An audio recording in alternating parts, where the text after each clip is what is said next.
Assalamualaikum warahmatullahi wabarakatuh. Ikhwanifillah. Seperti kita tahu ya, kalau beberapa hari yang lalu Presiden kita Prabowo Subianto mengundang 7 pemimpin redaksi dari berbagai media, di mana mereka melakukan wawancara sampai dengan 3 jam. Nah, hal ini menjadi menarik karena memang selama ini yang berbicara atas nama negara adalah PCO atau ketuanya yang kita kenal dengan nama Hasan Nasbi. Nah, di sini sangat menarik karena banyak sekali hal-hal atau pertanyaan menyangkut dari masalah tersebut, dan akhirnya terjawab kenapa acara tersebut terselenggara, apa penyebabnya, dan bagaimana atau poin-poin apa yang didapatkan. Nah, hal ini akhirnya terkonfirmasi dan disampaikan oleh jurnalis Tempo pada acara Bocor Halus Politik, di mana di sini semua dijelaskan apa alasan dan penyebabnya Prabowo mengundang media, di mana pada akhirnya para media bertanya langsung kepada Prabowo mengenai hal-hal yang sangat krusial dan penting yang tersebar di masyarakat. Nah, bagaimana penjelasannya? Mari kita simak videonya berikut ini. Tapi, Sen, ya, gue tahu lu punya ceritanya nih. Kenapa Prabowo sampai mengundang sejumlah pemret? Kok barang panasnya ke gue langsung ya? Udah pucet. Udah gue pucet, udah gue enak badan. Enggak pucet Jangan melebih-lebihkan, lu kayak apa aja tuh, kayak pejabat yang ono gitu.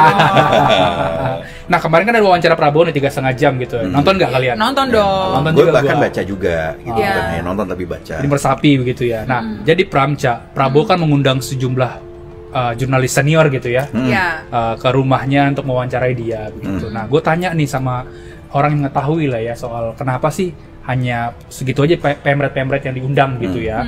Nah, nanti katanya konon akan digilir begitu. Nanti ada yang second batch gitu, atau istilahnya apa tuh yang di retreat gitu, Cak? Oh, ini yang pasukan kedua. Pasukan kedua kan ada Gelombang kedua, gelombang pertama. Nanti kalau Tempo diundang, kita utus Cica aja gitu. Gue ajak Pram. Kan undangannya buat 2 orang. Gue cuti. Gue sakit pas itu. Oke, lanjut. Nah, jadi ya karena selama ini atau sebulan terakhir kan memang pemerintahan atau dan DPR itu juga sangat dikritik oleh publik ya. Iya. Banyak hal-hal yang istilahnya barang goib gitu. Artian, betul. Nah lu nggak tahu nih apa nih sebetulnya yang terjadi. Misalnya revisi Undang-Undang TNI kan, yang lempar-lemparan dan pernah kita tulis juga di majalah Tempo, yang mana bahwa ini sebetulnya keinginan Prabowo, tapi di publik ngangengong gitu ya, artinya bukan Prabowo yang salah, bukan Prabowo yang mengajukan begitu ya. Tapi wawancara kita dengan Bambang Eko, Wamensesnek ketika itu ya mengakui bahwa ini barang milik Prabowo Subianto. Ya, ada keinginan Prabowo, dan Prabowo juga kemarin sudah membenarkan ya. Betul dalam wawancara itu. Nah, karena ada krisis komunikasi ini, makanya dibuatlah sesi khusus untuk mewawancarai Prabowo. Dan banyak sekali kan yang dibahas di sana. Nah, sebelum ada wawancara dengan para pemret, kalau misalkan teman-teman bisa Google juga kan, itu juga ada pertemuan dengan sejumlah pemret yang lebih banyak ya, yang di Hambalang. Dulu ya. Di Hambalang juga tempatnya. Nah, kedua momentum ini dikoordinasi oleh Anggaraka, temennya Cica tuh. Wamenkominfo yang kantornya di Wamenkomdigi dan kantornya ada di Wamensesnek juga. Di Sesnek dua. Dua. Berarti yang sebelah sono kan juga punya kantor di Kementerian Keuangan, bukan waktu Abangnya itu? Husein ada. Abangnya Husein punya kantor di Sesnek. Banyak juga kantornya. Abangnya Husein itu adalah udah sering kita mention lah ya termasuk di Silalu juga ya. Oke.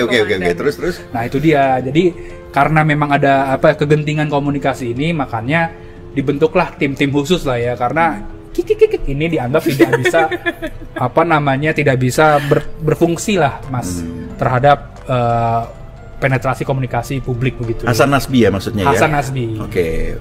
Dan kalau kita lihat memang Hasan Nasbi ini melakukan berbagai blunder ya. Betul. Yang khusus melibatkan Adinda Cica. Adinda Kabindanya. Nah, ini ada Adinda, ada Kabinda ya kan. Nah, ya waktu itu dia menyebutkan dimasak saja gitu loh. Ya, ini blunder dan kabarnya ini membuat Prabowo gerah ya. Betul. Yang soal dimasak saja itu kan bahkan dalam suatu ratas sempat disinggung tuh, itu bukan komunikasi yang patut dan bagus lah dalam untuk mengatasi sebuah krisis gitu ya. Karena omongannya si kepala Kikik itu menjadi berita juga di internasional kan, karena kepala babi terus komunikasi presiden justru malah bilang dimasak saja, termasuk Australia, Singapura, sama mana tuh Cak, media-media asing yang banyak sekali menyoroti soal kasus kejadian kepala babi ini gitu kan. Dan waktu itu kabarnya Prabowo mengutus Natalius Pigai. Oh iya, jadi datang ke kantor Tempo ya. Itu ada di Instagramnya beliau juga ya. Kedatangannya ke mana, ke kantor Tempo. Dia telepon Cica. Abang Pigai telepon gue. Telepon Dinda Cica. Tapi menemani Dinda Egi. Gimana tuh ceritanya pas telepon tuh? Jadi beberapa malam setelah peristiwa kepala babi itu Pigai telepon untuk bertanya gimana kondisi, situasi segala macam, dan Pigai menyampaikan keinginannya untuk mengunjungi kantor Tempo gitu. Malam-malam itu Pram. Terus dia begitu datang ngomong sama Egi gini nggak? Dia ngomong gitu ya? Izin calvin.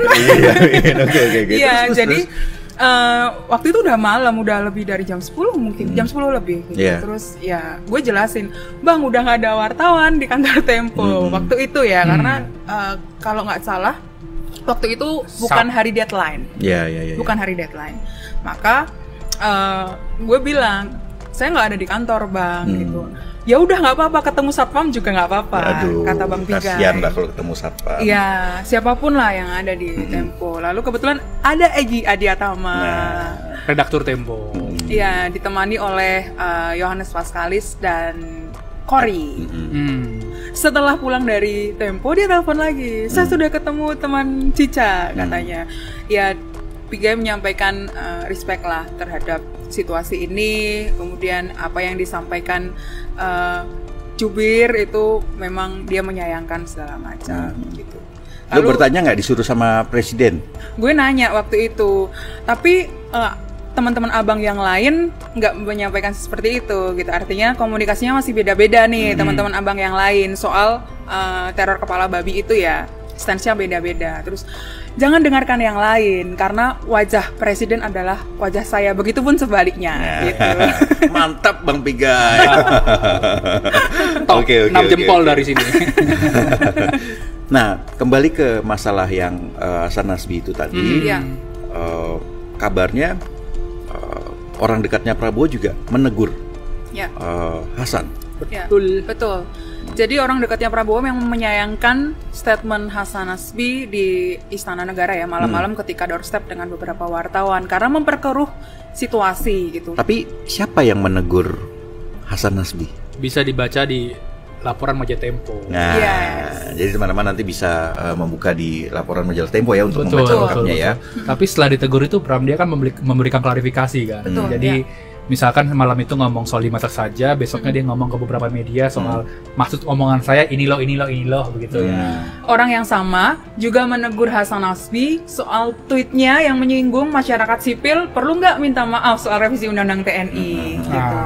Nah, orang yang sama ini juga meminta Hasan Nasbi untuk menghapus tweetnya. Oh, makanya dia tweetnya hilang itu ya, untuk nggak dilaporin Komnas HAM ya. Iya, karena Hasan Nasbi di situ.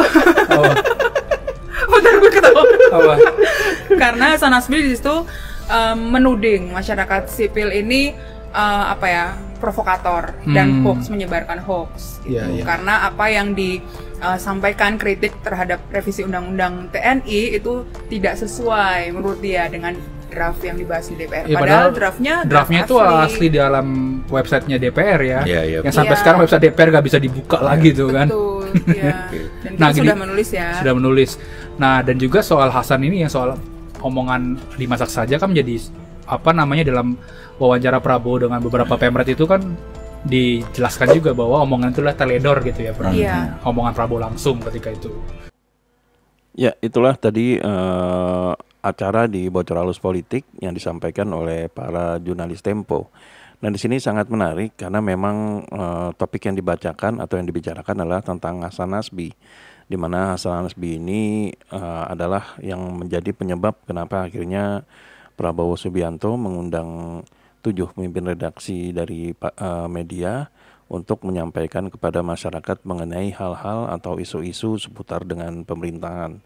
Nah, di sini sangat menarik karena memang kalau misalnya dijadikan kesimpulan pembicaraan sekitar 7 menit tadi, itu bisa dikatakan jurnalis Tempo mendapatkan informasi bahwa Hasan Hasbi ini sebenarnya adalah biang dari masalah minimnya komunikasi atau kurangnya komunikasi antara pemerintah dengan masyarakat. Nah, untuk mendapatkan informasi lebih lanjut kenapa Hasan Hasbi bisa begitu teledornya, diakui juga oleh Prabowo bahwa Hasan Hasbi ini teledor, kami mendapatkan berita yang sangat menarik yang disampaikan oleh foxindonews.com, di mana dengan judul jubir presiden bukan buzzer. Nah, di sini bisa dikatakan sangat akurat, sangat tepat kata-katanya, karena memang juru bicara ini berbicara atas nama negara, bukan sekedar membela seorang tokoh atau kepentingan politik tertentu. Ia harus memastikan bahwa setiap informasi yang disampaikan berbasis fakta dan kebijakan yang telah diputuskan oleh pemerintah. Nah, sedangkan Hasan Hasbi ini dikenal sebelumnya itu adalah seorang buzzer Jokowi ya, di mana buzzer ini bekerja dengan logika yang berbeda. Mereka tidak terikat oleh etika komunikasi resmi. Tugas utama mereka adalah membentuk opini publik, baik dengan cara mempromosikan kebijakan tertentu maupun menyerang lawan politik. Seringkali mereka menggunakan narasi hiperbolis, framing berlebihan, bahkan tidak jarang menyebarkan disinformasi demi memenangkan pertarungan opini di media sosial. Nah, di sini bisa kita lihat kalau selama ini Hasan Hasbi memang sepertinya dia tidak layak ya untuk dijadikan juru bicara pemerintah atau kepala kikik tadi ya, kantor komunikasi kepresidenan. Karena memang dari segi gestur, dari segi narasi dan juga penyampaian itu jauh dari kata-kata yang namanya menyejukkan atau adem ya. Tapi kerap kali Hasan Hasbi ini mengeluarkan kata-kata yang sangat tidak pantas. Bukan hanya kata-kata, tapi seperti yang dikatakan oleh bocoran politik tadi, kalau Hasan Hasbi ini kerap membuat tweet yang membuat masyarakat itu marah, sehingga ada tweet yang terpaksa dihapus karena dirinya ditegur. Nah, menyangkut hal ini, rasa atau gaya-gaya buzzer ini memang tidak hilang dari Hasan Hasbi, karena yang terakhir kali yang paling heboh tentu saja di saat ditanya oleh wartawan mengenai tanggapan dari pemerintah mengenai adanya teror kepala babi kepada jurnalis Tempo, sehingga Hasan Hasbi ini dengan enteng menyebut ya dimasak saja. Padahal itu bisa dikatakan membuat asumsi publik beragam. Bisa jadi Hasan Hasbi ini, kalau yang tidak tahu ya, itu seperti mendukung teror tersebut, atau Hasan Hasbi ini tidak serius untuk menangani atau membela para awak media dari segala teror, sehingga akhirnya timbullah persepsi masyarakat yang tentu saja hal-hal negatif itu ditujukan kepada seseorang yang dia bela ya, yaitu presiden sendiri. Dan sehingga pada akhirnya dikonfirmasi bahwa Presiden Prabowo menyatakan kalau Hasan Hasbi ini teledor. Jadi bisa dikatakan minimnya komunikasi atau buruknya komunikasi antara pemerintah dan juga masyarakat, ya ini biang masalahnya adalah Hasan Hasbi. Sehingga pada akhirnya gencar kabar yang menyebutkan Hasan Hasbi ini memang sudah layak untuk diganti. Namun tentu saja para kawan-kawan buzzer ini tidak ingin hal itu terjadi. Mereka berharap Hasan Hasbi ini akan terus menjadi kepala BCO atau seseorang yang mengimplementasikan kalau suatu masalah itu disampaikan melalui beliau gitu loh. Nah, jadi gimana menurut teman-teman? Apakah memang wajar kalau Hasan Hasbi ini diganti sesuai dengan apa yang dikatakan oleh bocoran Tempo tadi, kalau memang beliau adalah biang masalah daripada pemerintahan pada saat ini, atau biang masalah dari buruknya komunikasi antara pemerintah dan masyarakat? Kalau memang ada sesuatu yang disampaikan, silahkan tuliskan di kolom komentar ya. Sampai di sini dulu Aiden Project. Bila memang kami ada salah kata atau salah data, kami mohon maaf. Wabillahi taufiq wal hidayah. Wassalamualaikum warahmatullahi wabarakatuh.